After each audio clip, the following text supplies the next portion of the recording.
Meus amados, nós vamos iniciar hoje já orando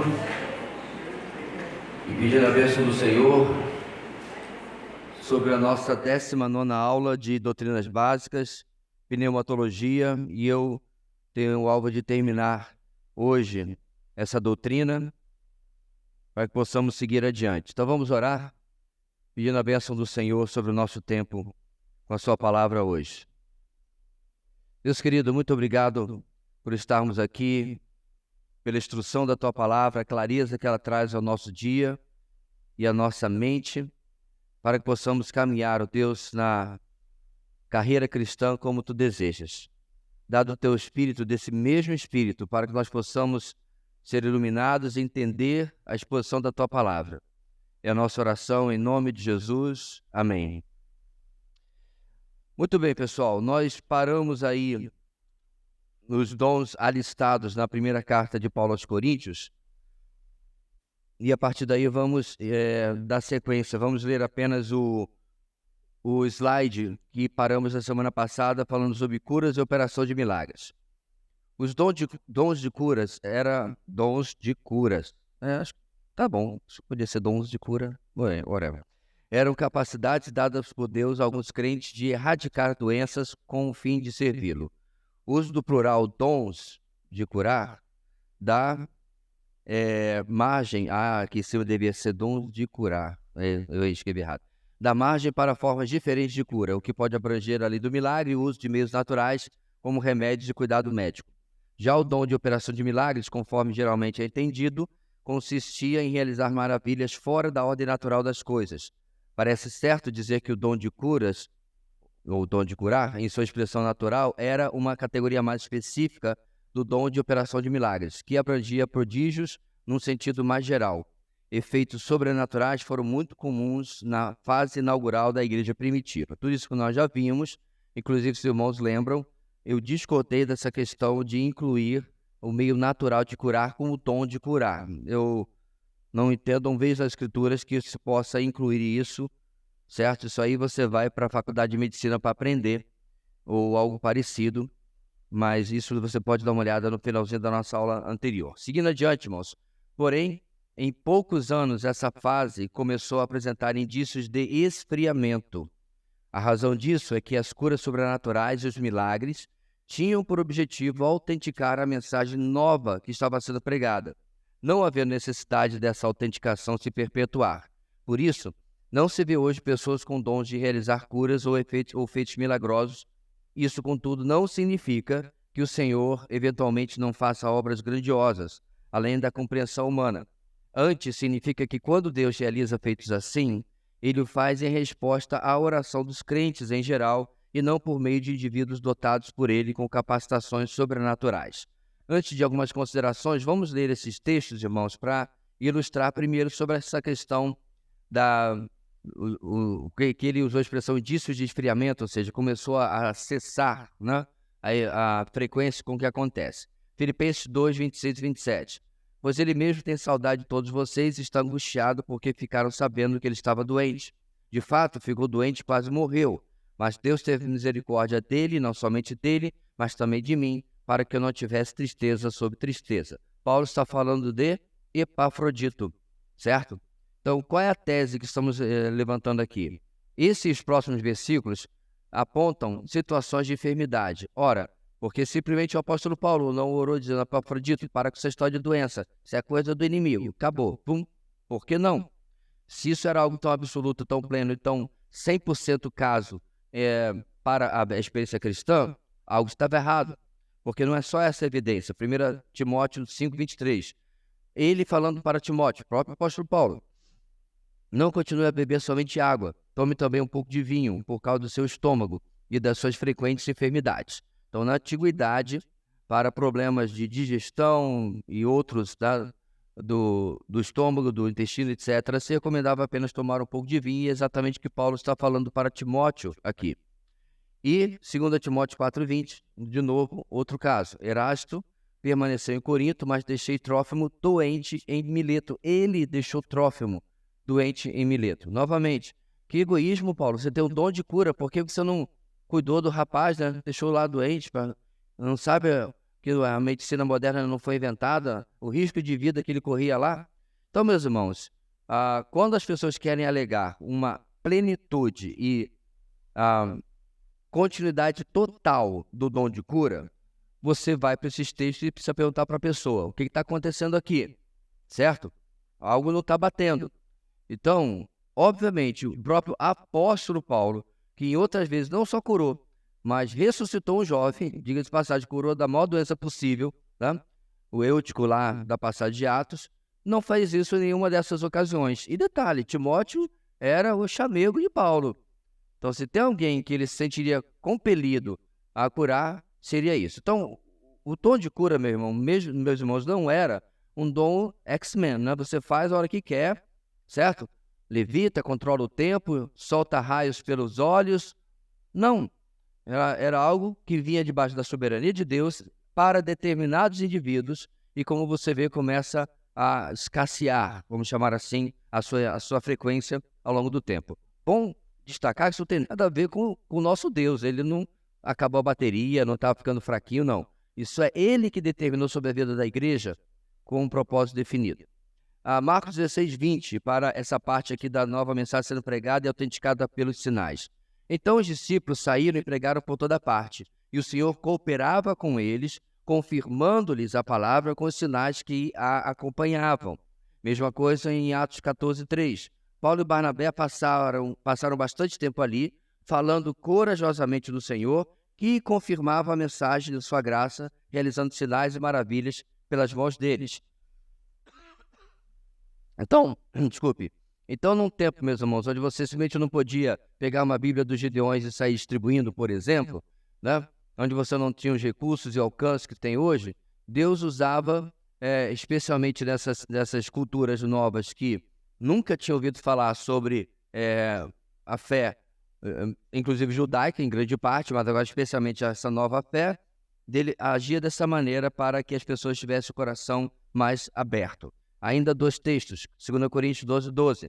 As marcas de um apóstolo, sinais, maravilhas e milagres, foram demonstradas entre vocês com grande perseverança. E, finalmente, Hebreus 2, 4. Deus também deu testemunho dela por meio de sinais, maravilhas, diversos milagres e dons do Espírito Santo, distribuídos de acordo com a sua vontade. Bem, e para finalizar o nosso bastante embasado slide, Tiago 5, 14 a 18 está lá no finalzinho.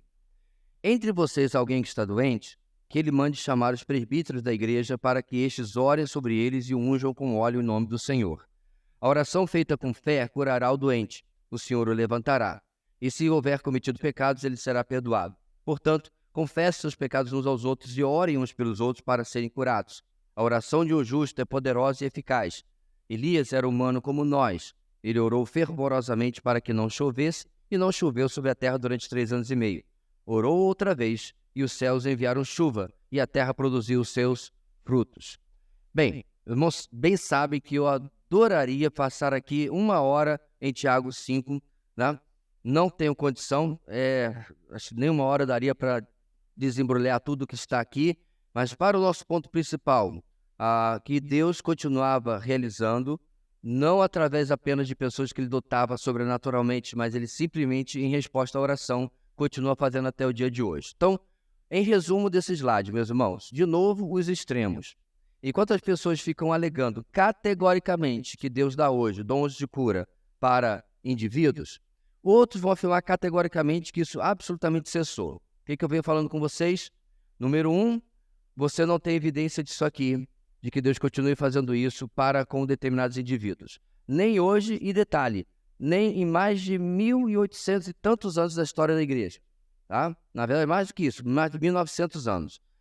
Você examinando a história, gente extremamente piedosa, épocas onde Deus operou de uma maneira tremenda na história, onde claramente Deus entrou, vamos chamar assim, mudando o rumo da história, porque do jeito que estava indo para a fé cristã era muito ruim.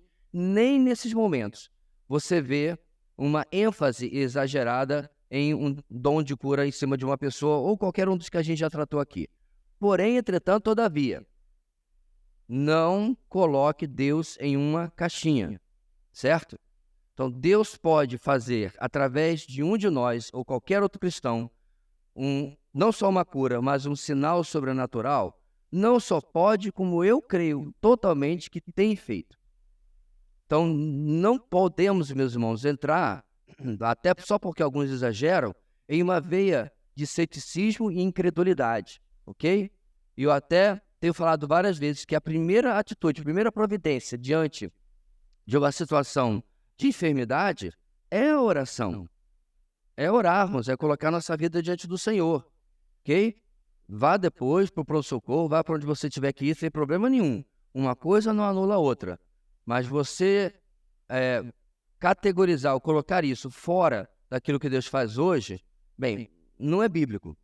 E nem é historicamente correto daquilo que Deus vem fazendo ao longo da história da igreja. E eu queria dar um especial destaque sobre essa questão do sobrenatural e da proclamação do Evangelho. Sim, nós, em grande parte, excetuando novas culturas, e especialmente indígenas, aborígenes, etc., nós temos alcance da palavra de Deus. É verdade. Mas eu não creio que isso impediria que Deus usasse de algo sobrenatural para, digamos assim, chamar a atenção, abrir o caminho inicialmente. Okay? Qual é o problema que eu vejo que acontece hoje? Que quando Deus faz alguma coisa desse tipo, aquilo se torna a mensagem. E a nossa mensagem não é sinais e maravilhas e coisa sobrenatural. Nossa mensagem é o Evangelho. Então, no Brasil, quantas e quantas vezes eu vi, o fulano foi curado de tal coisa. Aí ele já abre um ministério. Né? Vamos supor que seja uma coisa bem braba, lepra, tinha até já dedo caindo e tal, foi curado, tá novinho, foi parecendo bebê. Aí ele mostra a foto como ele estava antes, né? Parecendo um estudo de Frankenstein com Walking Dead, e aí agora, né, novinho e tal, pele de bebê, pronto. Aquilo se transformou na mensagem. E isso, meus irmãos, que está errado. Pastor, mas e se ele mostrar isso depois e falar assim, quem quer aceitar Jesus? Número 1, não existe nenhuma vez nas Escrituras a expressão quem quer aceitar Jesus. Nenhuma vez. Pode procurar. Nenhuma. Nem no Novo, nem no Antigo Testamento, nem no Testamento do Meio, nem no livro apócrifo, nenhum lugar. O Evangelho não é só aceita Jesus. Tem que ser pregado, meus irmãos, arrependimento e fé, para que a pessoa possa compreender. Eu tenho convicção, porque eu já vi, inclusive, acontecer na história da nossa igreja, N pessoas que entraram na igreja X, Y, Z, porque aceitaram a Jesus, certo? Gente bem intencionada, gente sincera. Passado um tempo, aí a ficha cai do que lhe havia supostamente sido oferecido, mas de uma maneira extremamente resumida. A pessoa compreende a sua situação pecadora e necessitada de salvação e volta-se para Cristo, agora sim, de fato, como Senhor e Salvador. É por isso que várias pessoas nessa igreja foram de fato batizadas, porque eles tiveram uma experiência miojo lá atrás, né? Um evangelho apresentado na base dos põe 5 minutos no fogo, está pronto. Foi batizado, ou melhor dizendo, mergulhar a criatura. E aí, um dia, aqui ou logo depois, a conexão foi feita. A pessoa entendeu o evangelho. Então, a gente rebatizou essa pessoa? Não. A gente batizou de fato. Porque o batismo só faz sentido depois da conversão. Qualquer mergulhamento antes é apenas isso. Tomou banho, o pessoal aplaudiu, cantou um hino e nada aconteceu de fato, ok? Então, voltando para o nosso Espírito Santo aqui, meus irmãos, o Senhor continua fazendo, não muda absolutamente nada. Poderia contar aqui, certamente irmãos aqui poderiam contar quantas coisas Deus já fez, né? Deus curou um irmão da nossa igreja de problemas nas vistas. Deus curou minha mãe, inclusive, também, depois que ela teve um AVC, porque ela perdeu a centralidade do olho, né? Onde foi, na região onde foi a cirurgia, e no meio a um culto Deus curou a minha mãe, e poder contar N casos de pessoas que foram curadas de maneira maravilhosa, e ao lado disso, muitos outros casos onde Deus simplesmente não fez. Né? A Johnny, que é conhecida, né, ficou tetraplégica aos 15 anos de idade, virou filme, está no YouTube, é fácil achar. Johnny se escreve Joni, Johnny Erickson Tada, que ela casou com um fisioterapeuta japonês dela.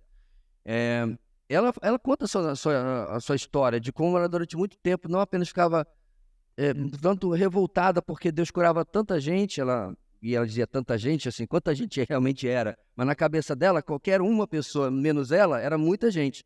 Mas não ela. E ela está hoje, seus 65 anos, se eu não me engano, e continua tetraplégica. E o mais interessante, irmãos, você vê uma pessoa completamente transformada e diz o seguinte: Deus já me curou dentro. A minha maior deficiência era de alma e não de corpo. Então, eu não tenho ideia, meus irmãos, o que passa uma pessoa numa situação dessa, mas ouvir dela esse tipo de testemunho vai na contramão de tudo aquilo que a gente vê no meio evangélico hoje, massificando em cima desse assunto de curas e milagres, etc., como algo mais importante do que qualquer coisa. Muito bem.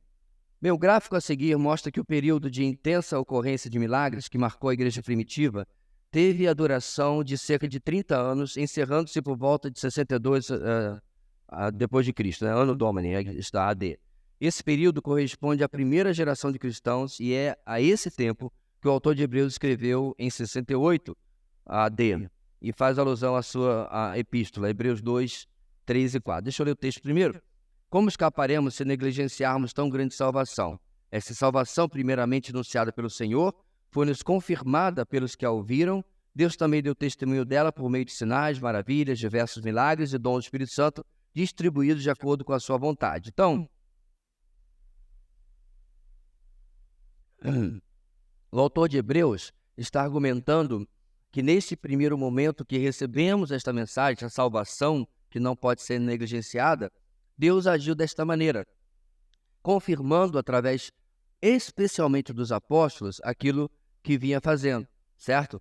Então, passado isso, começou a se observar o que a gente vê neste gráfico que você tem aí no seu material. Então dá uma olhadinha, deixa eu ver como é que está a projeção dele.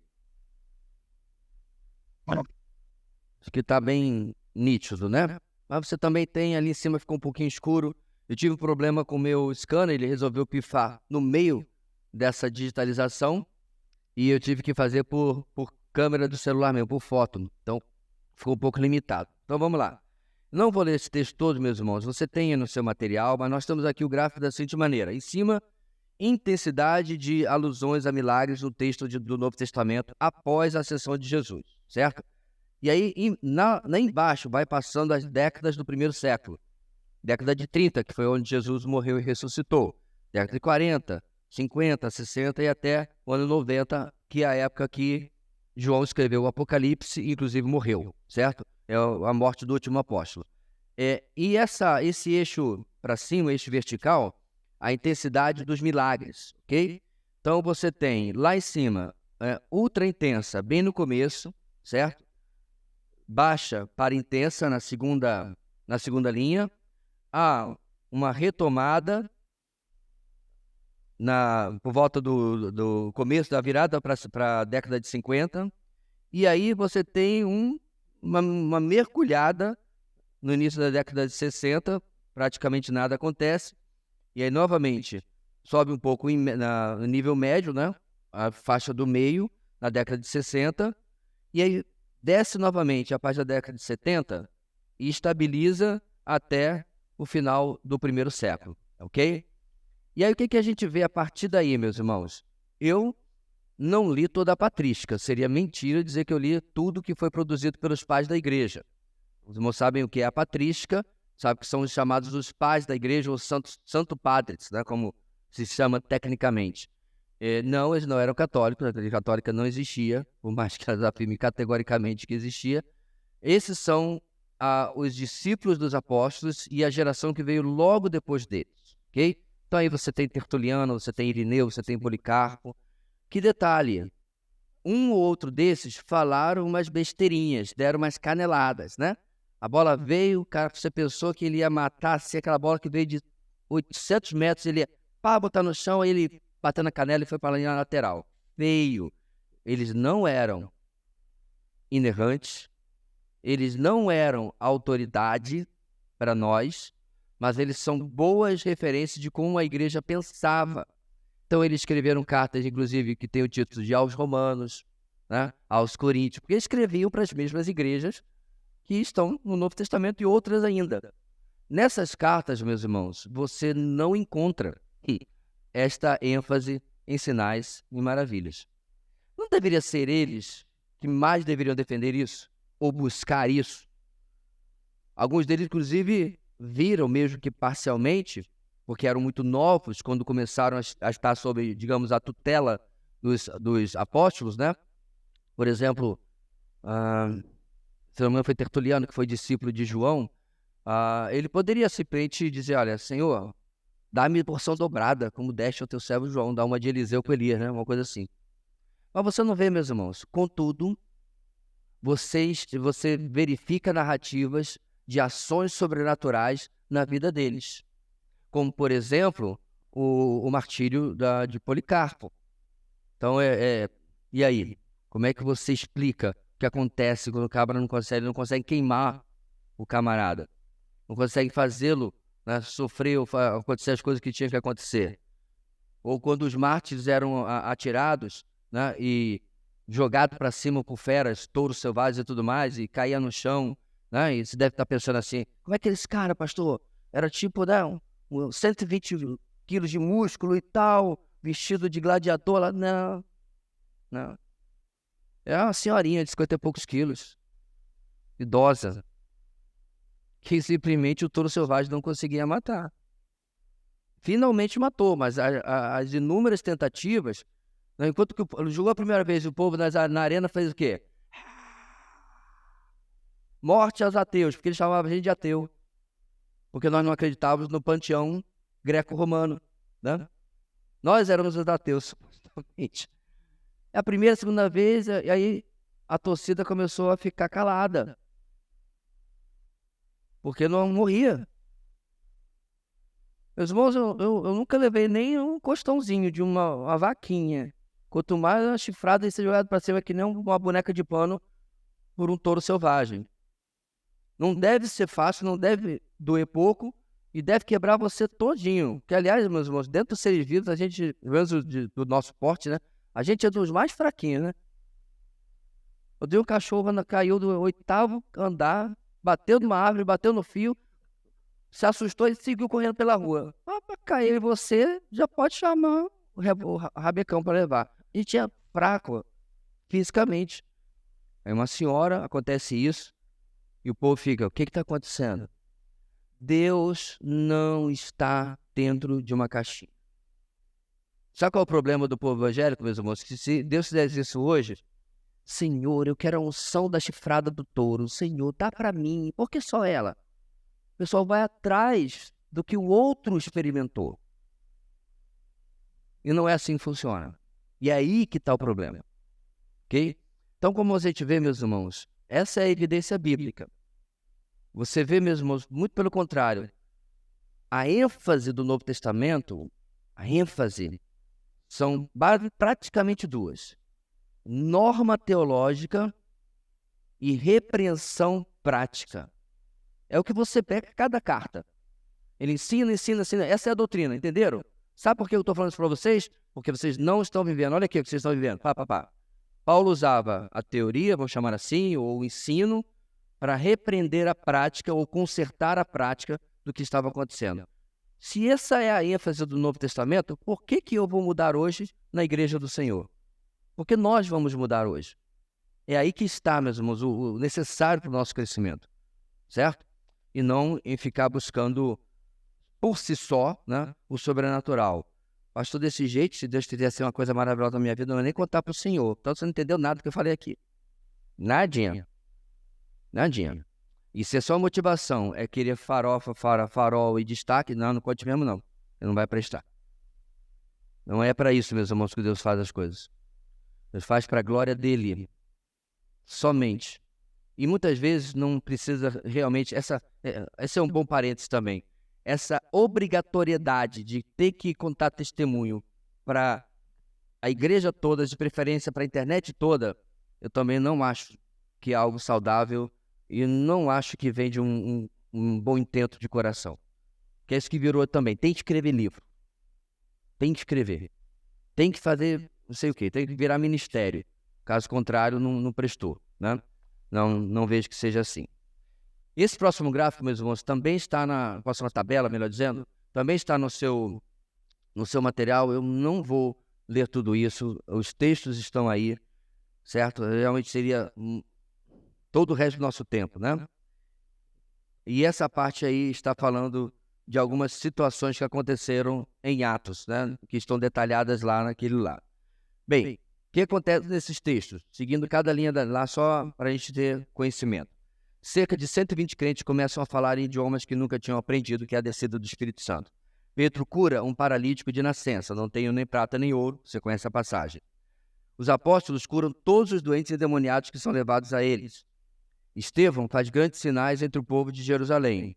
E detalhe, né, meus irmãos? Ainda assim acabou apedrejado e morto. Então não significa necessariamente que fez, né, um monte de sinais e maravilhas, necessariamente a mensagem vai ser aceita e o povo vai abrir automaticamente o coração, né? Filipe opera muitos milagres em Samaria. Aí sim, muitos começam a ouvir a mensagem ali do evangelista. Pedro cura Enéas, um paralítico que morava em Lida. Pedro ressuscita Dorcas em Jope. Os gentios na casa de Cornélio falam em idiomas que nunca tinham aprendido. Pedro é milagrosamente libertado da prisão. Paulo faz Elimas ficar cego temporariamente. Paulo e Barnabé realizam sinais em Icônio. Paulo cura um aleijado em Listra. Paulo e Silas são libertos milagrosamente da prisão em Filipos, quando acontece o terremoto, né? Os discípulos de João falam em outros idiomas sem jamais tê-los aprendido. Paulo faz numerosos milagres em Éfeso. Paulo ressuscita Eutico em Troade. Em Malta, Paulo sai incólume, ou seja, sem ser afetado, da picada de uma víbora e depois cura os enfermos da ilha. Os crentes coríntios demonstram ter dons extraordinários. A igreja da Galácia testemunha operações de milagres. Então nós temos 1, 2, 3, 4, 5, 6, 7, 8, 9, 10, 11, 12, 13, 14, 15, 16, 17, 18, 19.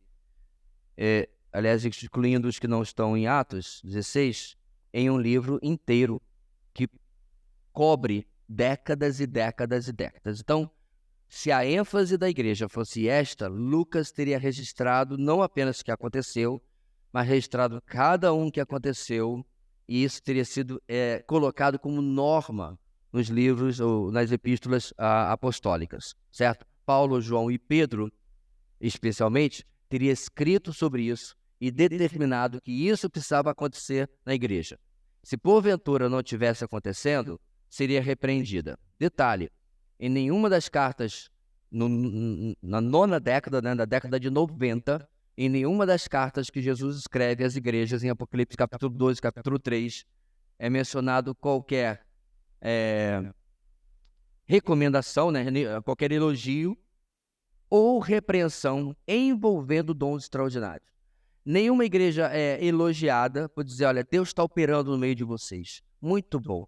Eu recebi aqui no céu o relatório de curas, está indo muito bem. Não. Também não há nenhuma repreensão. Não está acontecendo nada no meio de vocês. Vocês não creem no Espírito Santo? Quantos batistas já tiveram isso perguntado para você? Os batistas não creem no Espírito Santo? Porque não tem, porque simplesmente não era ênfase. Jesus estava muito mais preocupado se a fé estava sendo obedecida, crida de forma verdadeira e vivida de forma verdadeira. Isso deve ser o que mais nos preocupa também. Muito bem. Agora, meus irmãos, nós vamos para os dons alistados na carta aos Efésios. Esses dons designam, na verdade, funções dadas a algumas pessoas com vistas ao preparo dos crentes para o serviço de Deus, a fim de que a igreja seja edificada. A lista é pequena e se encontra em Efésios 4:11, que lê o seguinte: E ele, Jesus, designou alguns para apóstolos, outros para profetas, outros para evangelistas e outros para pastores e mestres. Irmãos, esse capítulo é extremamente importante e é o capítulo central quando se trata de ensino.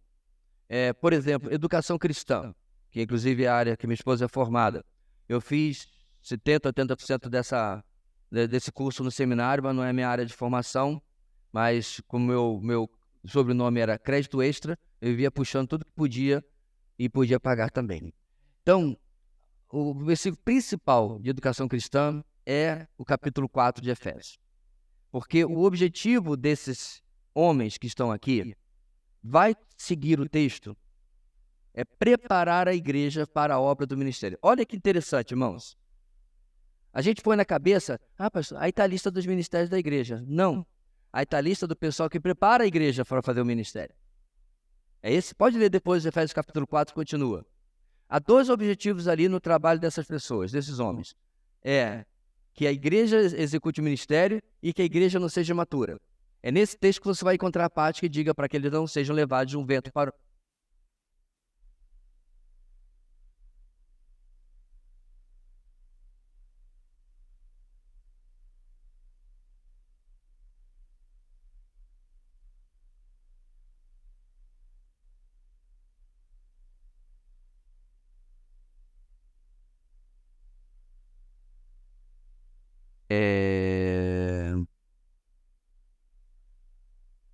que é? Muito obrigado. Aí que você estava prestando atenção, Caim. O que o texto diz então, meus irmãos? Para que não sejamos mais como crianças levadas de um lado para o outro por todo o vento de... Não é o vento de sinais e maravilhas? É a doutrina que desviava as igrejas do Novo Testamento. Falsa doutrina, no caso, né?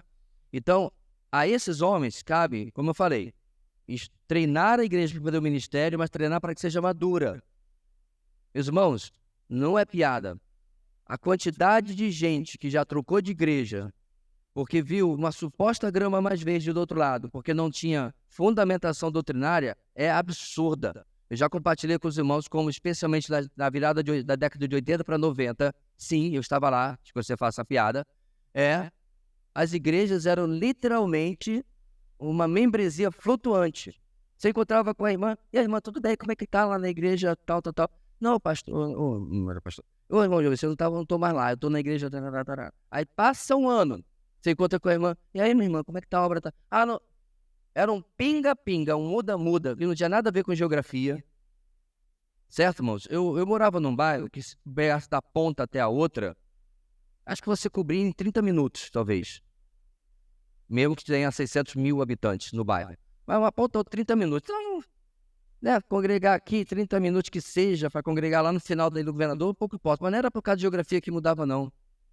Porque lá tinha, eu fui para uma igreja que lá tem dente de ouro. Essa da época do dente de ouro, da grama lá no monte que pegava fogo. E o fogo era azul, era amarelo. Ainda tinha as categorias, né? Você foi para o monte, o fogo era azul, não era amarelo. Não, você não é dos meus. Eu não estou inventando. Eu só estou fazendo de forma caricata. Mas o pessoal disputava de quem era do sinal tal, do não sei o que ia atrás, e era só isso que o povo ia. Como chegamos até aí, meus irmãos? Porque você não via, certo? Ou viu um decréscimo nas décadas de 60 e 70 do nosso Arraial Batista, num EBD como essa que você está vendo. Começou-se, meus irmãos, a falar um monte de informações e não de formação, certo? Então Josué deu 7 voltas ao redor de Jericó. Passa 1 ano, 2 anos no currículo, então Josué deu 7 voltas ao redor de Jericó. Passa 3 anos no currículo, adivinha só, Josué deu 7 voltas ao redor. Informação que não muda, transforma a vida de ninguém. Irmãos, eu não lembro praticamente nenhuma matéria que tenha sido dada na minha igreja que fosse uma carta apostólica. Significa o quê? Pouca doutrina. E a minha não era das piores, a igreja onde eu cresci. Mas você via claramente, meus irmãos, uma enorme distância.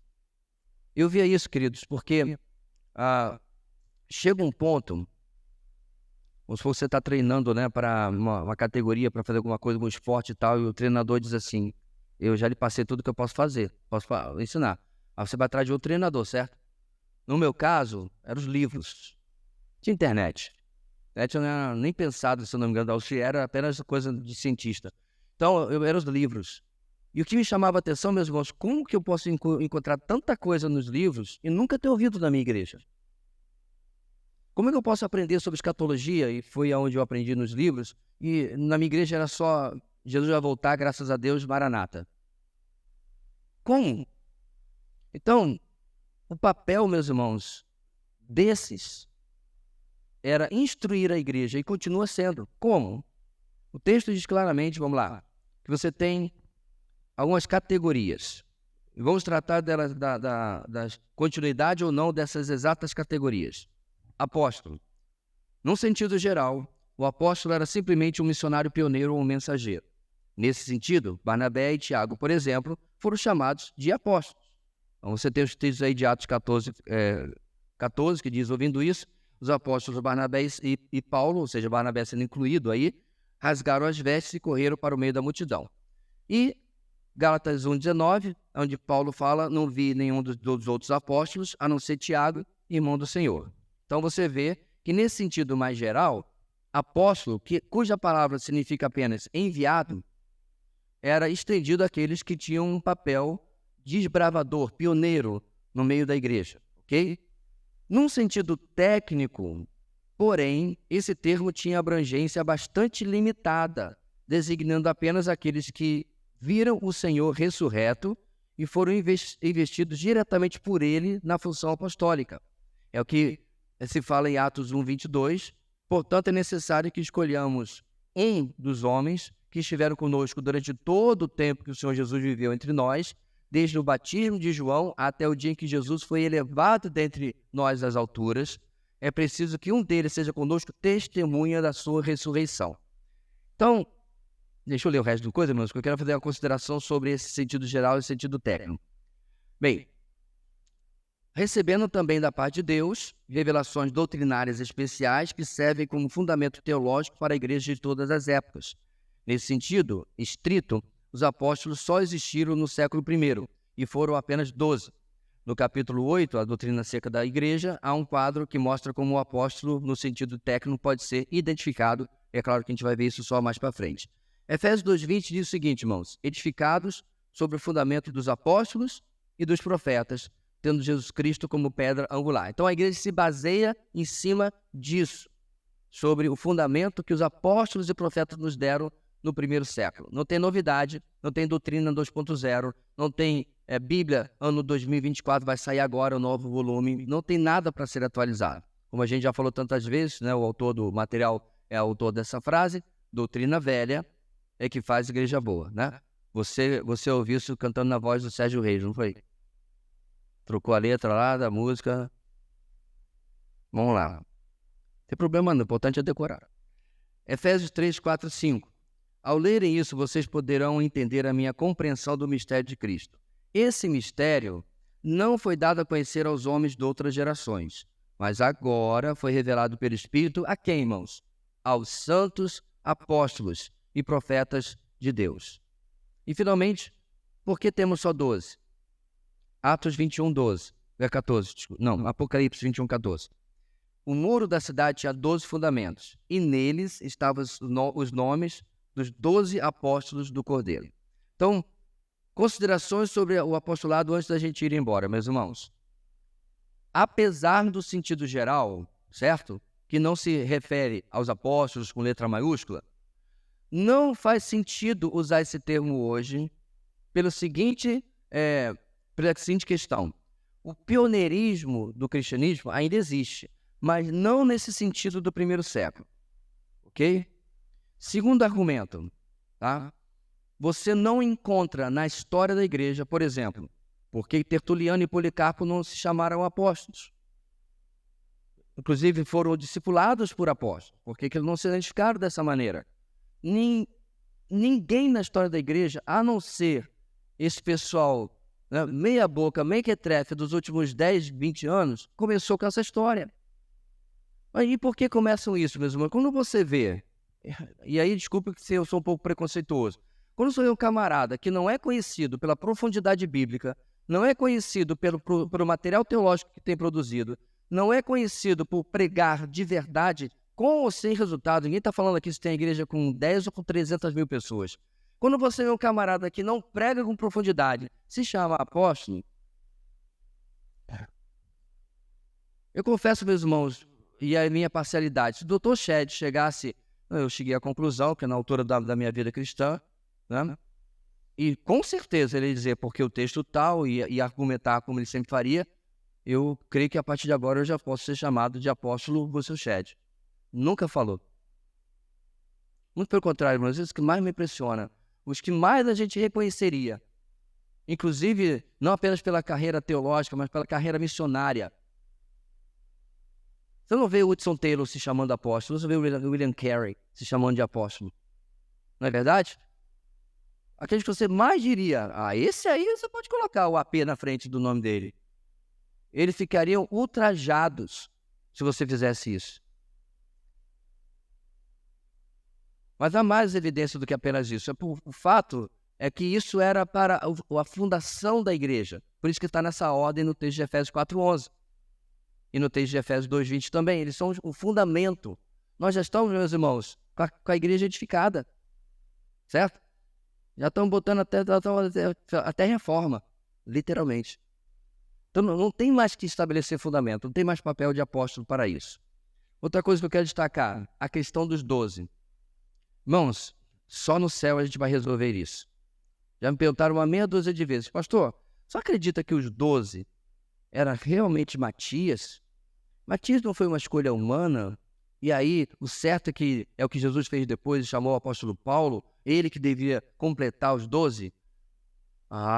Não tenho a mínima ideia. Não sei. Paulo se diz como um nascido fora do tempo. Será que ele é nascido fora do tempo, mas ele não necessariamente se inclui nos 12? Ou Paulo está sutilmente corrigindo, dizendo, eu nasci fora do tempo, mas se anteciparam aí e adotaram um que não deveria ser. E detalhe, meus irmãos, quem escolheu Matias em Atos 1, certo? Não foram qualquer pessoa, não foi todo mundo, não foi a campanha.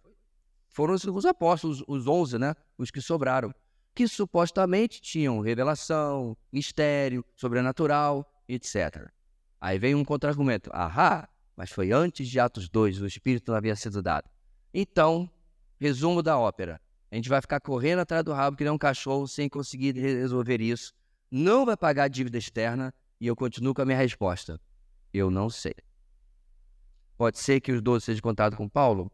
Eu confesso que eu acharia até mais justo. Remove Paulo da história. O que acontece com o Novo Testamento? Né?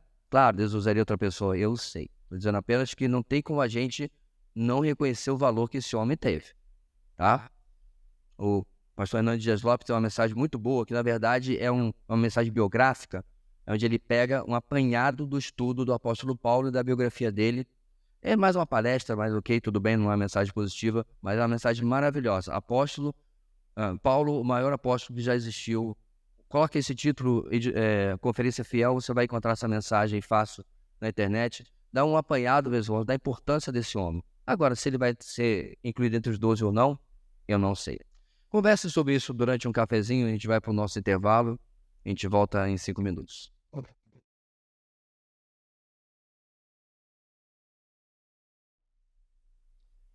Meus irmãos, seguindo aqui a nossa lista de Efésios 4, logo depois de apóstolo você tem os profetas. Só que sobre profeta, nós já falamos sobejadamente, né? Então tá aí, veja-se nos itens acima as considerações relativas ao dom de profecia.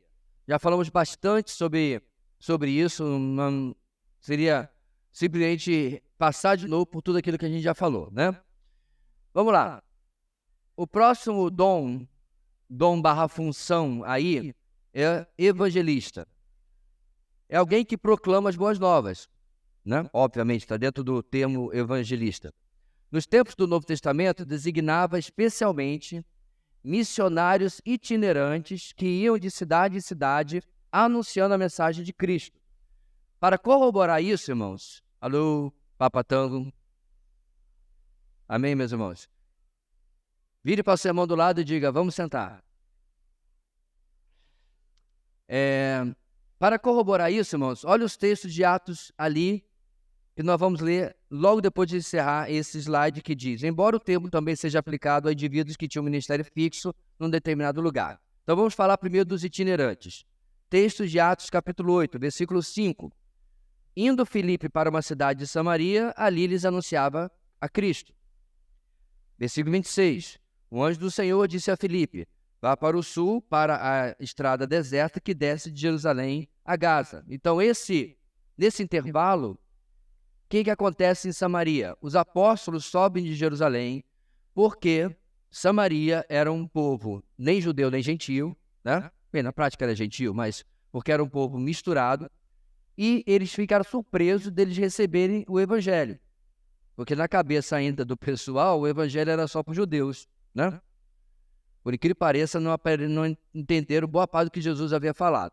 Então, o evangelho chega a Samaria, eles mandam uma comissão de apóstolos para lá, e o que acontece em Samaria? Eles falam em outros idiomas, como sinal para os judeus, tal e qual nós explicamos nas aulas anteriores. Feito o trabalho lá de introdução do evangelho, outros ficam para solidificar, para consolidar. Olha Filipe, ele vai embora, e lá no versículo 26, na cidade, na estrada que desce de Jerusalém a Gaza, que hoje é literalmente na faixa de Gaza, né? Ali no litoral onde moravam os filisteus no tempo do Antigo Testamento, ele encontra quem, meus irmãos? O eunuco etíope. E aí tem toda aquela conversa que nós já conhecemos. E aí, logo depois do encontro com o eunuco, versículo 40, Filipe, porém, apareceu em Azoto, indo para Cesareia, pregava o evangelho em todas as cidades pelas quais passava. Nós já tivemos, inclusive, missionários desse perfil hoje em dia, certo? E o interessante, meus irmãos, é que isso não é necessariamente um cargo, uma função que é mencionada hoje. Talvez tenha se trocado exatamente pela palavra missionário, né? Modernamente. Mas é basicamente a mesma situação. Lá no versículo 8, agora de Atos 21, nós temos Filipe sendo identificado exatamente com esse título. Partindo no dia seguinte, chegamos a Cesareia e ficamos na casa de Filipe, o evangelista. 1, 2, 7, ou seja, os 7 que haviam sido escolhidos para auxiliar os apóstolos, né? Comumente identificados como diáconos. Mas aqui, meus irmãos, ele é identificado como evangelista. E aí está exatamente a cidade de Cesareia, onde nós paramos lá no capítulo 8. Ou seja, ele fez essa roda toda. Quando chega em Cesareia, ele se estabelece lá, provavelmente, mas ele é identificado como evangelista. A nossa lição está também destacando o próprio Timóteo com esse título, uma vez que Paulo, 2 Timóteo 4,5, está no final do slide, diz: você, porém, seja moderado em tudo, suporte os sofrimentos, faça a obra de um evangelista, cumpra plenamente o seu ministério. Bem, eu acho que a questão, meus irmãos, é muito simples. O evangelista é o que o nome diz. É o servo de Deus envolvido, quer de forma itinerante, quer de forma fixa, quer de forma como a gente identifica hoje como missionários, em um trabalho específico de levar o evangelho aonde ele ainda não está, certo? Pode-se identificar isso como, por exemplo, a plantação de uma igreja mesmo dentro da nossa cidade. Vão abrir um bairro novo, tá? Lá onde Judas perdeu as meias, longe pra caramba. Então a gente compra um terreno lá, ou aluga um lugar e começa o trabalho. Esse seria um evangelista? Ok, você pode identificar a função. Necessariamente não precisa chamá-lo dessa maneira. Há algumas poucas igrejas que têm essa função dentro da sua organização. Tem pastores, tem diáconos e tem evangelistas também. Não é o costume batista, tá? Então não é algo tão difícil de se entender, continua-se hoje através dos missionários. Mas aí, meus irmãos, chegamos aonde eu creio está a concentração maior de ministério durante praticamente todo o resto da história da igreja. Lembra? Apóstolos e profetas eram a fundação, né, do que a igreja ia ser edificada. E como a igreja foi cuidada e edificada ao longo do tempo? É aqueles que são identificados com esse termo pastor, que no nosso slide está junto, porque essa é uma compreensão de muitos intérpretes, exegetas, comentaristas e assim por diante, hermeneutas, de que a maneira correta de nós compreendermos Efésios 4:11 seria apóstolos e profetas, evangelistas e pastores mestres, como se fosse hifenizado, né, com hífen, pastores mestres, que são as pessoas que cuidam e ensinam o rebanho, tá? Ou pelo menos o tem como função principal. Bem, essa expressão pode designar duas funções distintas, pastores e mestres, ou somente a função do ministro que se ocupa de pastorear e ensinar a igreja, tese que eu acabei de explicar. O artigo definido que consta no texto grego aponta para a segunda opção, realçando a dupla responsabilidade que recai sobre os pastores, a saber, o cuidado e a instrução do povo de Deus. O que ele está querendo dizer com esse negócio de artigo definido ali, pastor? Ele está dizendo que no grego, no original, você tem que o Senhor destacou os apóstolos, os profetas, os evangelistas e os pastores mestres, entendeu? Não tem outro artigo para mestres. Ele encerra aí, mostrando que está se referindo a apenas uma categoria. Então é muito mais provável que seja essa segunda opção. Eu não vou gastar muito tempo aqui, meus irmãos, explicando por que usamos o termo pastor e não outro, porque a gente vai fazer isso em eclesiologia, a doutrina da igreja. Então seria antecipar e depois chover no molhado. Mas você pode reparar, por exemplo, em Atos 20 e 28, que Paulo diz aos presbíteros de Éfeso, despedindo-se deles, certo? O seguinte: cuidem de vocês mesmos e de todo o rebanho sobre o qual o Espírito Santo os colocou como bispos, outro termo para os presbíteros, para pastorearem a igreja de Deus que ele comprou com seu próprio sangue. Então você tem, em uma só passagem, 3 formas como os líderes da igreja são tratados. Paulo está falando com os presbíteros, termo que significa apenas anciãos, ok? Ele está falando com eles, chamando-os de bispos, ou episcopos, que é aquele que olha por cima, certo?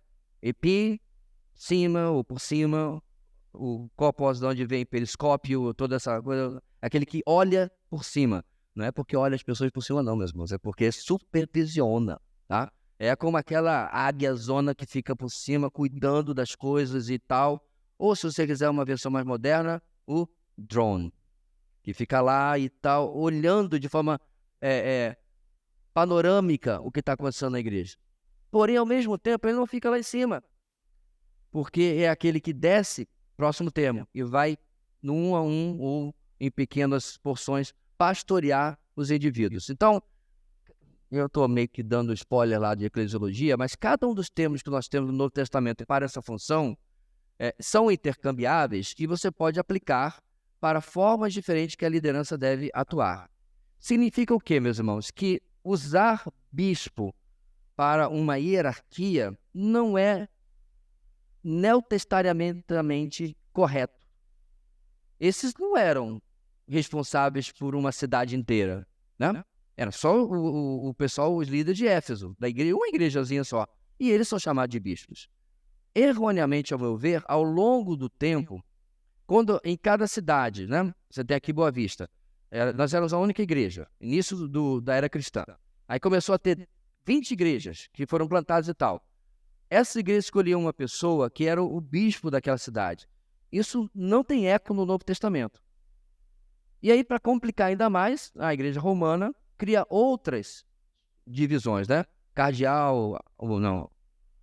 O cardeal vem depois do arcebispo, né? Então, arcebispo, cardeal e assim por diante. Vai criando até chegar, obviamente, lá no mingau, né? No Papa, para poder justificar, sabe lá Deus o quê? Porque não tem base bíblica. No Novo Testamento, irmãos, as igrejas, elas cooperavam, mas elas eram autônomas. Elas atentavam ao ensino apostólico. E detalhe, não se metiam de maneira determinante nas igrejas assim. Eles usavam dessa autoridade apostólica, mas não saíam, não, você vai sair daí, vou tirar você daqui. Não tinha essa forma de governo, ok? Mas as igrejas eram trabalhadas de maneira bem local, mas cooperavam umas com as outras. Coisa que a gente vai ver mais em eclesiologia. Bem, em primeira... Só um segundinho, aproveita e alguém leva o mic para ele lá, que eu não sei o que eu fiz com ele. O segundo texto aí, meus irmãos, 1 de Pedro 5, diz o seguinte: pastoreiem o rebanho de Deus que está aos seus cuidados. Olhem por ele, não por obrigação, mas de livre vontade, como Deus quer. Não façam isso por ganância, mas com desejo de servir. Não hajam como dominadores dos que lhes foram confiados, mas como exemplos para o rebanho. Então, mais uma vez, Pedro falando com os presbíteros, é só você ler o contexto 1 de Pedro 5, se vira para ele e diz: pastoreiem o rebanho de Deus, ok? Então esse é o sentido por trás dessa função. Diga, meu irmão. Só.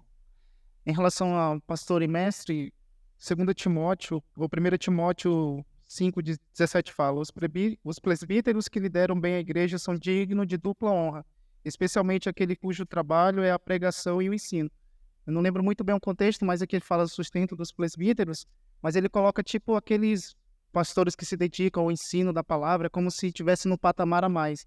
Então, por isso, eu gostaria de entender mais sobre esse pastores e mestres. Eu sei que como fosse a mesma coisa, né? Mas nesse texto aqui ele coloca como se estivesse numa categoria a mais, como se deveriam ser mais honrados. As duas explicações que eu tenho para esse texto, ao longo do tempo que eu venho estudando esse texto, é que, número um, é que Paulo não está dizendo assim, tem esses e tem especialmente ou separadamente aqueles que fazem isso, certo? Mas a ideia está dentro da função de presbíteros ser apto para ensinar, certo? Então, aqueles que estão dedicando-se a isso com mais ênfase, com mais dedicação, com mais vigor e tudo mais, devem ser reconhecidos dessa maneira. E aí é que ele coloca, são dignos de dupla honra, ou literalmente de duplo sustento, né? Então, não é como se tivesse uma categoria e outra, mas aqueles que, dentre essa função, estão fazendo o que deveriam fazer e fazendo com maior excelência, precisam ser reconhecidos. Então, Paulo está destacando isso para que, uma vez que a igreja foque nisso, motive outros, não necessariamente por ganância, mas dizendo assim, poxa, a igreja reconhece o que é mais importante, então eu tenho que dar um jeito porque eu não estou indo por aí. Ah, pastor, será que isso é necessário? É só ver como é que chama? Como funciona a igreja de hoje. Como é que a pessoa é reconhecida? Número 1, na nossa denominação, se a igreja é grande. Eu tenho um monte de gente que, desculpa, só prega sopa rala e a igreja é grande e a denominação reconhece. É o que é chamado para as convenções, é o que é chamado para os congressos, é o que é chamado para pregar nas conferências. Entendeu? Prega nada. Não tem ensino, não tem profundidade, mas da igreja, porque, né? Porque tem um louvor legal, porque tem instalações assim e tal, a igreja cresceu. Então, automaticamente, ele virou autoridade na nossa denominação. É lamentável dizer, mas isso é dentro da Convenção Batista Brasileira, quiçá fora. Então, se nós mudássemos o modelo e seguíssemos o modelo de Paulo, e começássemos a valorizar as pessoas que realmente estudam. Então, eu vou dizer, meus irmãos, como isso funcionou comigo. Eu nunca estive atrás de confete parada ou placa no meu nome. Mas quando eu vi que o reconhecimento que eu tinha pelos meus professores era um reconhecimento mais nobre do que apenas adorar alguém porque é uma celebridade, né, pastoral, porque bombou na igreja dele, né? E atrás de alguém porque a igreja dele deu certo. Então, eu prefiro seguir o meu professor do seminário ou alguém que, aos olhos das pessoas, a igreja dele não deu certo, só tem 80 pessoas, mas eu conheço a profundidade do estudo dele, eu sei quanto ele se dedicou, certo? Então, é nesse sentido que isso deveria, como pastor, como qualquer outro, me incentivar a seguir aqueles que seguem o modelo que o Paulo está dizendo aí. E aí ele acrescenta, a igreja precisa reconhecer isso. Vamos supor que a igreja não pudesse reconhecer, que é o que o texto está dizendo, financeiramente. No mínimo, ela deveria reconhecer que há uma categoria, e não sei como era exatamente na época de Paulo, mas hoje está cada vez mais rara, de pastores que se dedicam à pregação, que se dedicam ao ensino, que se dedicam ao estudo. Eu gostaria, meus irmãos, de estar exagerando esse ponto, mas eu não estou. Se você já viajou um pouco e você já tentou frequentar a igreja, né? Você não tirou férias da sua vida cristã e resolveu também, né, ir à igreja no domingo, você já deve ter percebido isso. Eu tenho muito cuidado de falar isso porque, como diz aqui no Norte, parece uma coisa meio boçal. Mas o cenário está feio. O cenário está feio. Então, se você dissesse para mim que hoje nós teríamos uma turma de pregação expositiva nessa cidade com 50 alunos, se você dissesse para mim isso 20 anos atrás, eu diria assim, cara, tu é otimista, hein? Tu é otimista, isso não vai acontecer nunca. E de fato está acontecendo. Porque existe um movimento de mudança. Eu tenho, essa semana eu tive um encontro do Prega a Palavra, eu falei lá o seguinte, que tem um colega que ele saiu de um seminário da nossa denominação, tá? Praticamente incrédulo. Quando eu digo incrédulo, meus irmãos, é que ele cria nas coisas erradas e cria em doutrina errada. Quem salvou o ministério desse colega foram duas coisas. A pregação expositiva e o aconselhamento bíblico. Deus teve misericórdia da vida dele e colocou Prega a Palavra no seu caminho e a ABCB. E eu quero falar isso registrado. Hoje, se o camarada termina o seminário, eu não dou o conselho para essa pessoa que eu recebi. Na minha ordenação, com a minha esposa bem do meu lado, segurando o Asaf, o camarada chega para mim e diz, agora, pastor Joveci, agora para completar o seu ministério, o senhor precisa de um curso de psicologia. Tá bem, meus irmãos, que eu não sou Maria vai com as outras. Eu preferi estudar outras coisas. Então, se eu estou nessa situação, e eu já fiz com vários colegas, eu recomendo, invista em pregação expositiva, invista em aconselhamento bíblico, continue estudando teologia, porque você não aprendeu ainda tudo, e você tem uma longa caminhada pela frente. Aqueles que, pela graça de Deus, têm ouvido, têm sido o fator de mudança nos lugares. Nossa cidade é outra, a última década. Hoje você pode ir pelo menos 5, 6, 7 igrejas na cidade e ter uma boa pregação expositiva. Há uma década você não encontrava isso. Então esses são fatores, são movimentos de mudança que estão acontecendo. Eu falo do Brasil, né? E que com certeza faz a diferença. Voltando para a sua pergunta, é isso. Então, Paulo está incentivando os irmãos a que reconheçam isso. Porque com certeza nos seus dias já haviam alguns que já não estavam se dedicando como deveriam se dedicar. E detalhe, né? Não tinha uma internet, não tinha um software Logos, não tinha a biblioteca ali na entrada, entende? A dificuldade era muito maior. O que aconteceria se a igreja não valorizasse esses que estudavam? Em poucos anos, tudo que Paulo, Pedro e João repreenderam as igrejas no Novo Testamento ia se multiplicar muito mais. Porque falsos ensinos iam entrar, porque eles não tinham as referências dentro da igreja para poder corrigir o que tinha que ser corrigido. Irmãos, o pastor não é o único, mas ele precisa ser a bússola moral e doutrinária e ética da igreja. Ele não sabe tudo, mas isso eu digo para todos os meus colegas. Você quer mesmo isso daí? Então tá bom. Então, se prepare para uma das caminhadas mais árduas, porque você é a referência do que vai ser crido ou não crido.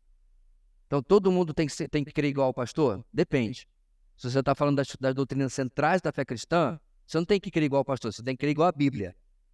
Agora, se você quer congregar aqui na nossa igreja e acreditar em amilenismo, tudo bem, fica à vontade, não tem problema nenhum. Mas toda vez que o assunto local, você vai ouvir sobre pré-milenismo, pré-dispensacionalismo. Das palavras da doutrina bíblica. Mas não é, eu não vou matar e morrer por causa disso, não é verdade? Não vou ficar discutindo e ninguém vai ser disciplinado por causa disso. Agora, o irmão Genésio levanta e diz, pastor, nos meus estudos, eu descobri que não há trindade. A gente conversa, a gente já comenta, não cedeu. Irmãos, não tem negociação com heresia. Isso é heresia. Simples e pura. Igreja cristã é trinitária. Você não negocia o que não tem que se negociar. Agora, outras questões, eu sou muito apaixonado por escatologia, mas não vou matar e morrer por causa disso. Né? E já teve gente que discordou de algumas questões da forma de governo da nossa igreja, assim tal. Meu irmão, você tem direito à sua opinião. Desde que você não crie secção, né? No nosso meio, você não crie divisão, tá de boa. Porque esse é um outro problema. A pessoa não concorda, aí começa a querer fazer a sua turminha, né? E os irmãos já sabem que eu já falei. Fofoca, divisão e secção não serão tolerados, porque isso é uma das piores coisas que pode acontecer no reino de Deus. Isso pode criar, meus irmãos, destruir tudo aquilo que a gente construiu durante décadas. Então, você está discordando de uma coisa fundamental, né? Central, o pastor está pregando a coisa errada, você tem a obrigação de se levantar. Agora, se você está pregando ou está discordando apenas de uma coisa que poderia ser de outra forma, né? A gente já discordou porque esse ou aquele louvor. Tá, meu irmão, então não canta esse, então a gente tem daqui a pouco fazer cada coisa para agradar todo mundo, né? Não vai fazer desse jeito, vai fazer daquele, é virtualmente impossível, né? Lá vou eu com a minha palavra preferida. Literalmente impossível. Então, ok? Então, eu não vejo nesse texto como criando duas categorias, mas como destacando que já estava acontecendo algo que a igreja precisava priorizar aqueles que faziam da maneira correta. Bem, a gente vai falar mais sobre isso, irmãos, em eclesiologia. Então, vamos encerrar o nosso estudo, finalmente, nos próximos minutos que nos resta, vendo os ataques à ortodoxia. Toda a doutrina na nossa matéria termina assim, né? Com um veneno que vem sendo espalhado por aí. Doutrina da segunda bênção. Ainda que dentro do pentecostalismo existam crentes verdadeiros, obviamente eu considero a maioria, esse movimento erra gravemente ao ensinar que o batismo do Espírito Santo só ocorre algum tempo depois da conversão, desde que o crente o busque intensamente, devendo ainda ser acompanhado pelo dom de línguas. A crença de que essa chamada segunda bênção só é obtida depois de muito esforço próprio, por meio de jejuns, vigílias e orações, tem colocado um peso insuportável sobre os ombros de diversas ovelhas sinceras de Jesus, além de estimular a hipocrisia por parte de quem finge ter obtido esse batismo. Ora, em Gálatas 3:2, Paulo censura seus leitores dizendo que o Espírito Santo não pode ser recebido por meio da prática de obras de devoção. Então, meus irmãos, aqui obviamente não vai nenhuma palavra de destruição ou qualquer coisa assim em cima do movimento pentecostal. Como eu falei, tenho grandes amigos lá. A ideia aqui é quando isso se torna, particularmente a segunda bênção, uma cultura, né, e se impõe em cima da pessoa. Eu já participei em muitos eventos, estava tocando, estava ajudando de alguma forma, ou apenas frequentando, e eu já vi gente extremamente triste, depressiva, porque não conseguia a famosa segunda bênção, né? Gente, inclusive, que fazia comparações, né? Quando vinha um irmão que aos olhos dele ou dela não eram espirituais como ele, e dizia que já tinha recebido a segunda bênção, e eu, por que eu não recebo e tal? Gente, já vi de tudo, gente em lágrimas, se acabando e chorando, né? E questionando Deus.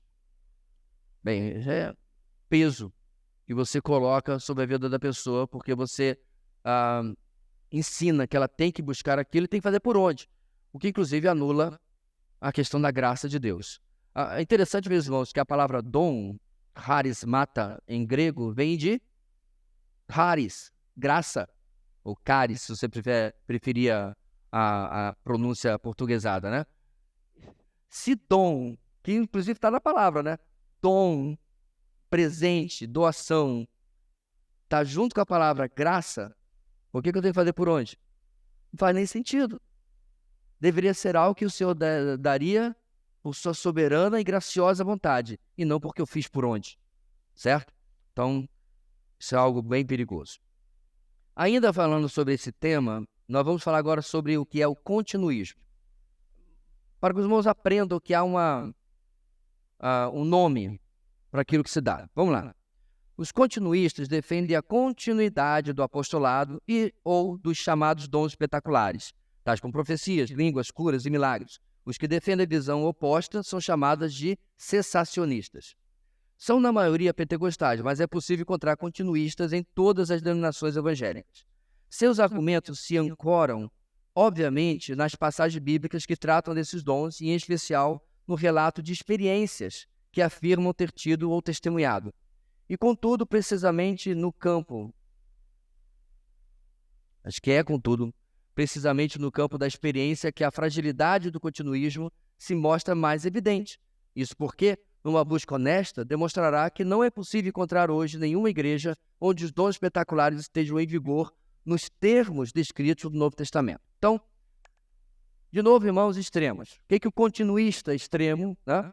Extremo continuista, extremo esquerdo, extremo direita, estamos em tempos de extremos. O que o extremo continuista vai defender? Todos os dons existem e continuam, nunca acabaram. Tal e qual está no Novo Testamento. Então, por exemplo, literalmente tem alguém que diz, show, resfriado, acabou, bico de papagaio, vai embora, por meio de pele, pronto. Isso é dom. Você determina, porque Deus lhe deu esse poder e você cura, certo? Então, esse é o extremo continuista. O extremo cessacionista, e existe, não acredita praticamente em nada sobrenatural. Mandam para convencer essa criatura que você estava doente e agora Deus curou, você não está mais. Boa sorte. Você não vai conseguir. Ele vai insistir com você que a doença se resolveu por si mesma, ou porque o remédio deu resultado, que às vezes, inclusive, acontece, é verdade. Mas, meus irmãos, quando alguém tá doente, 2, 3 segundos, não tá doente, eu não conheço remédio que faça isso. Existe? Cadê nossos médicos? Tem nenhum de plantão hoje, tá todo mundo de plantão de verdade, né? Ah, sim, o irmão Enof, é claro. É que o irmão Enof não é mais plantonista, né? Tô falando dos caçulas aqui, né, irmão Enof? Tá tudo trabalhando. Não é verdade, meu irmão? Cura é um tratamento. Concorda comigo? Você pode fazer uma febre, é claro, tá agora, e ela acabou. Uma boa dose de pirona, paracetamol, certo? Mas e a causa da febre? E a infecção? O que a gente fala sobre antibiótico? Pode tomar uma dose e parar porque os sintomas pararam? Não. Você tem que tomar um antibiótico todinho para que o tratamento tenha o seu curso, certo? Então, quando a pessoa está doente, logo depois não está mais doente, de forma instantânea e absoluta, aí você fala isso para o extremo sensacionista e ele diz que não é de Deus, e eu digo assim, tá bom, meu irmão, eu vou lá discutir. Deixa o cara. Como também, meu irmão, já cansei. Cansei de ficar extremos, meus irmãos. O nome já está aí, né? Inclusive na área ideológica, na área política. Se você conhece alguém que de fato seja de extrema esquerda, de fato de extrema direita, não perca seu tempo. Não perca. Qualquer coisa extrema, o cara está tão bitolado que você vai simplesmente falar com as paredes. Agora, existem equilíbrios onde pessoas não são tão extremadas, mas são continuistas, e eles continuam acreditando, por exemplo, no dom de línguas, que existe, tal. O que o nosso autor está defendendo? Beleza. Na experiência que eles tanto valorizam, certo? E eu já frequentei, irmãos, dezenas de igrejas pentecostais. Provavelmente mais do que a maioria aqui, até dos que vieram de movimento pentecostais. Você já foi de movimento pentecostal, mas você era daquela igreja, certo? Além daquela, eu já quantas você puder pensar? Assembleia Quadrangular, Vida Nova, Nova Vida, Vida Nova que saiu dessa Nova Vida, que agora já é outra que já saiu e tal. Todas que você puder pensar no Rio de Janeiro, eu tocava, eu tinha amigos, eu frequentava. Como eu falei para vocês, antes de ficar em casa, num tempo que não tinha streaming, graças a Deus, eu preferia ir para o culto. Então, cada dia da semana eu estava numa igreja diferente, aproveitava o que podia, aprendia bastante e tirava a espinha. Às vezes tinha mais espinha do que carne, mas eu sabia diferenciar e nunca fui levado por bem de doutrina. Meu ponto é que eu já vi gente assim, irmãos, eu vou embora porque eu não tô passando bem, eu tô dor de cabeça, vontade de vomitar e tal. Mas, vou embora por quê? Irmão Sinfrônio, dom de cura aqui, por favor. Nunca, nem uma vezinha sequer, eu vi alguém passando. Eu já vi pastor cancelar a pregação porque estava passando mal. E ninguém se levantou para curar o sujeito. Então a experiência que eles tanto valorizam testemunha contra o que eles defendem. Certo? Não testemunha a favor. Eu fui acompanhar uma irmã da nossa igreja, porque as filhas estavam cantando em um coralzinho que chamaram para ajudar, porque a igreja era pequena. Igreja Congregacional Pentecostal, se eu não me engano. Ótimo. Lá estava o irmão pregando em inglês e tinha um irmão novo convertido que colocaram para traduzir. Irmãos, quando você vai traduzir uma área específica, por exemplo, se você me chamar, pastor, eu queria que o senhor chamasse aqui, vai vir um físico nuclear, e que o senhor interpretasse para ele. Eu falei assim, não, porque eu não entendo física nuclear. Ele vai usar termos que eu nunca ouvi. E aí eu vou ficar embolado, né? Ficar enrolado. O mesmo aconteceu com o irmãozinho. 6 meses convertido, quando o pastor pregando e falava inglês, acho que era até professor, e começou a falar um monte de palavras bíblicas e evangélicas, o camarada se perdeu. Aí eles tentaram corrigir chamando o companheiro do americano, que era mexicano. Aí ele traduziu para o espanhol. Aí eu olhava para um lado, olhava para o outro. Isso aqui é uma era pré-Venezuela, né, irmãos? O roraimense ainda não tinha acostumado com o sotaque venezuelano. O portunhol falando aqui, né? Então, e ele traduzindo do inglês para o espanhol. E eu olhando para um lado e para o outro, assim, eu acho que ninguém está entendendo nada. Eu estou entendendo 10%, mas ninguém está entendendo nada aqui. Aí eu dei a volta, me apresentei para o pastor da igreja, falei, irmão, meu irmão, eu estou acompanhando a irmã fulana, as filhas estão cantando aí no coralzinho, eu quero me oferecer se não precisar de ajuda, e aí eu traduzi. Pergunta que não quer calar. Por que alguém não se levantou para interpretar o pregador americano? Não eu, irmãos, alguém com dom, né? Alguém com dom de línguas, porque ninguém, uma igreja com 70, 80, 100 pessoas ali, não tem ninguém com dom. Então, a experiência mostra, meus irmãos, que a coisa não é como o sensacionista, e muito menos como o extremo sensacionista quer determinar.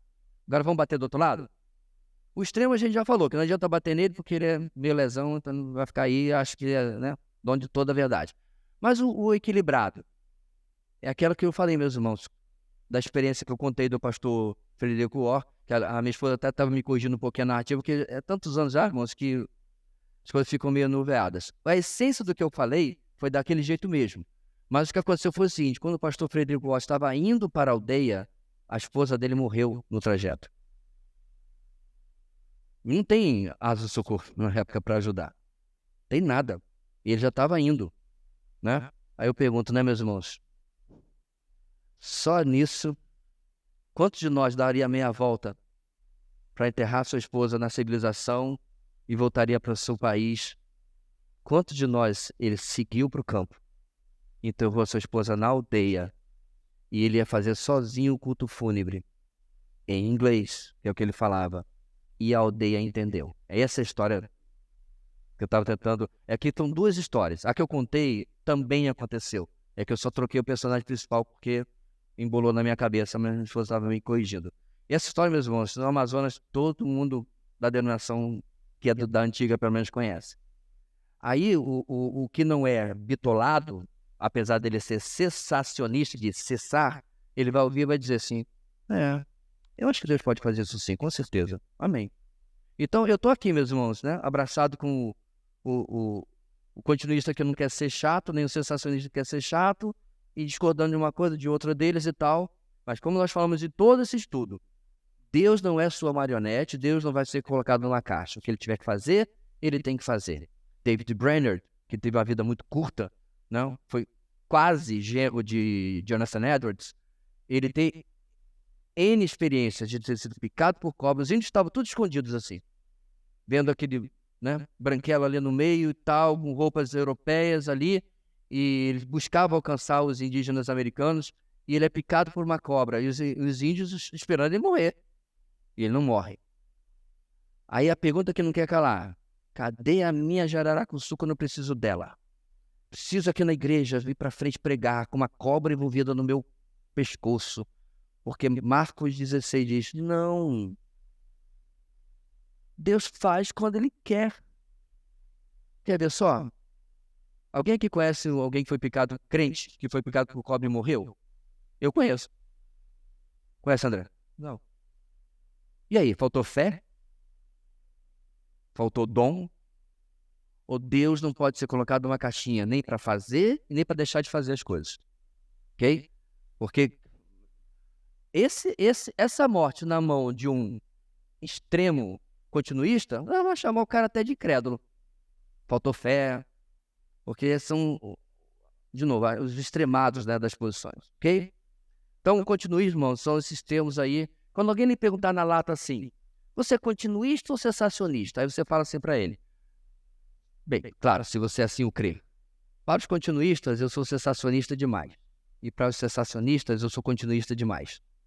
Segue a procissão e deixa o resto para lá. Bem, ainda seguindo a nosso slide, vamos ver nesse assunto, ao defender a continuidade desses dons, os continuistas ficam com o ônus, né, o peso da prova, tendo o dever não somente de apontar textos bíblicos que provem suas concepções, mas também igrejas locais em que os referidos bens estejam em completo, constante, nítido e real funcionamento. É, pois, sua tarefa fornecer, além de referências bíblicas, endereços postais que provem que os dons espetaculares estão em vigor. Com efeito, se esses dons perduram ainda hoje, onde é possível encontrá-los? Essa prova postal, porém, que seria muito fácil de produzir caso tais dons ainda existissem, nunca pôde ser apresentada pelos continuistas. Tudo o que se encontra, depois de uma acirrada busca, são simulacros dos dons espetaculares, práticas bem diferentes daquelas vividas pela igreja dos tempos apostólicos. Quando você lê um livro, meus irmãos, de um continuista, um livro de testemunho biográfico, você vai ver um extremo destaque de qualquer coisa espetacular que eu acredito que ele realmente viveu. Por exemplo, tem um irmão lá na África do Sul, que virou até filme a vida dele, que ele estava isolado, né, de alcançar a civilização, estava chovendo, estava tudo interrompido e tal. Ele foi numa aldeia lá na África do Sul. Ele é branco, né? Mas estava na aldeia porque era muito querido por todos ali e pediram ajuda e tal. E a mulher morrendo.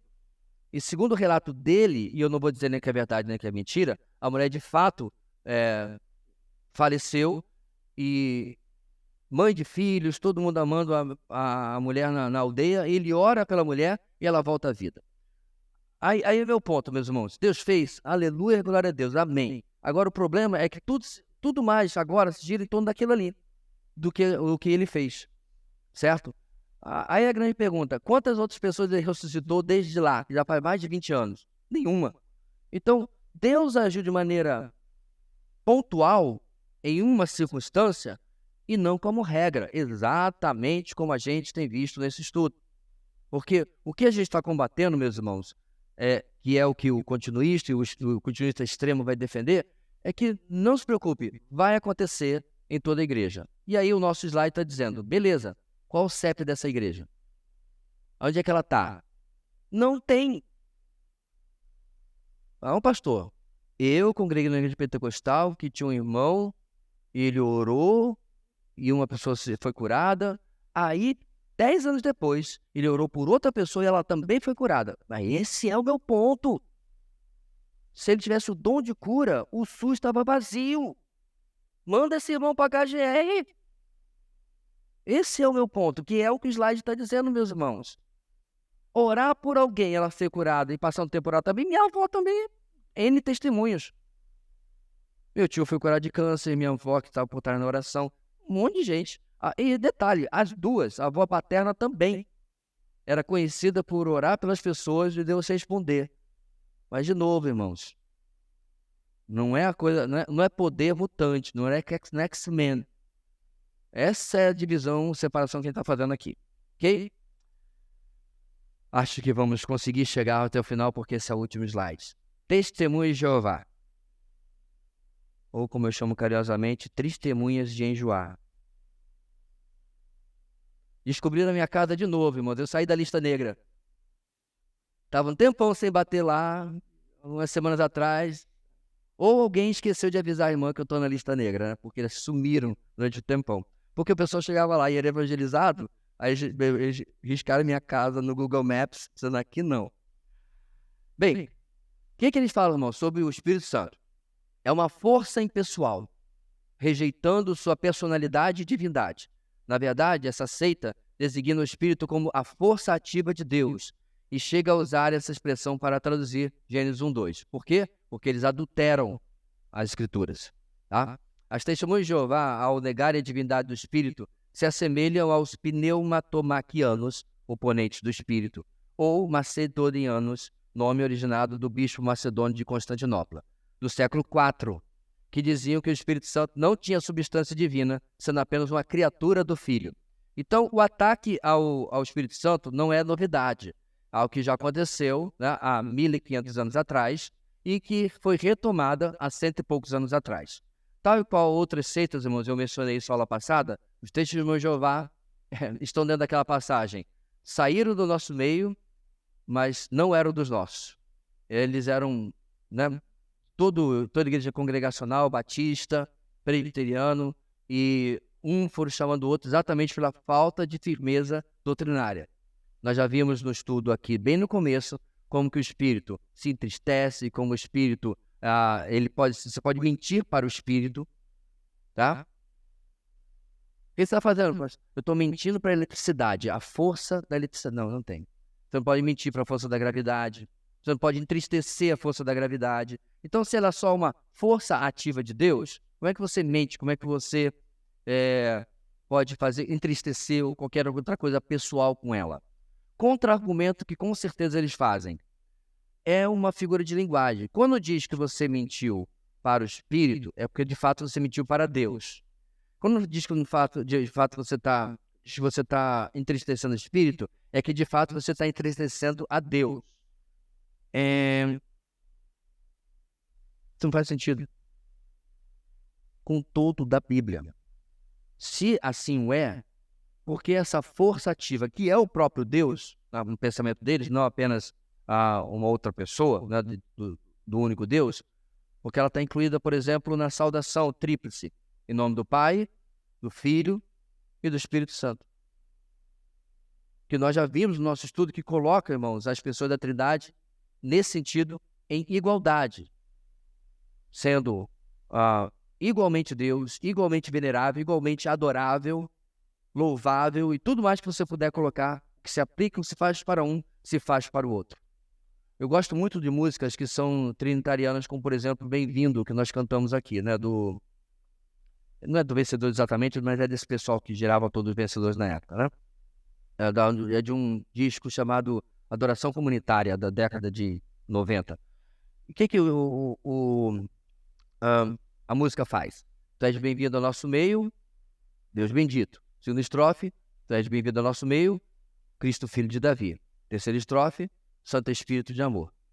E em cada uma delas, das estrofes, afirma a divindade de cada pessoa. Esse é o ensino bíblico, tem que ser afirmado. Já falamos sobejadamente no ensino sobre Trindade, que não é algo fácil de concebermos, não está dentro da nossa capacidade, da nossa experiência humana, mas biblicamente é impossível de ser negado. Hoje, inclusive, eu vou falar mais um pouquinho sobre isso, porque é exatamente sobre, com o termo de plural na Trindade, que Isaías se refere no capítulo de hoje. Ok? Alguma outra consideração, meus irmãos? Alguma outra pergunta? Foram quantas aulas mesmo? Nem lembro, 5, né? Parece, de pneumatologia. E como nós falamos desde o começo, essa é uma das áreas mais difíceis no meio da igreja, mais confusas, e que a gente precisa, de novo, reafirmar o ensino bíblico mais do que nunca. Mais alguma coisa? Dúvida? Pergunta? Então, craques? Certo? Pedir meus ajudantes já possam passar a prova que eu trouxe. Gelou? Semana que vem, meus irmãos, nós vamos falar sobre antropologia. Obviamente, nós vamos falar sobre antropologia bíblica. Porque, claro, não, a sociologia tem a sua própria antropologia, a psicologia tem a sua própria antropologia. Então, a gente vai ver, inclusive, como que a antropologia bíblica contrapõe todas as outras antropologias humanas, certo? E nega aquilo que as outras afirmam. Vamos colocar de pé, encerrar nosso tempo de hoje. De novo, aquele pedido. Compartilhe o vídeo das nossas aulas. Deixe a sua observação. Semana passada eu fiz esse pedido e vários irmãos, né, aumentou bastante o número de comentários. Mesmo se colocando ali uma coisa pequena, isso ajuda, né, na forma como a plataforma funciona, para que os nossos vídeos sejam impulsionados e abençoem mais vidas. Lembrando que nem eu, nem a nossa igreja ganham um centavo com isso. Não é monetizado o nosso canal, é apenas para espalhar a palavra de Deus. Deus Santo e amado, nós te louvamos pela instrução que nós temos a respeito de tudo na tua palavra e hoje em particular no teu Santo Espírito. Obrigado, Deus, porque podemos olhar e entender o que nós precisamos e saber, ó Deus, que estamos literalmente no reino do Espírito. Tudo que fazemos, ó Pai, na igreja ou fora dela, no nosso trabalho secular, é movido pelo teu Espírito. E que assim o seja, ó Deus, que as evidências da obra da carne em nós sejam cada vez menores e que o fruto do Espírito possa sempre prevalecer. Abençoa o nosso dia, nossa tarde de descanso, abençoa os pais da nossa igreja nesse dia e que à noite possamos estar aqui para louvar grandemente o nome do nosso grande Deus. É a nossa oração em nome de Jesus. Amém.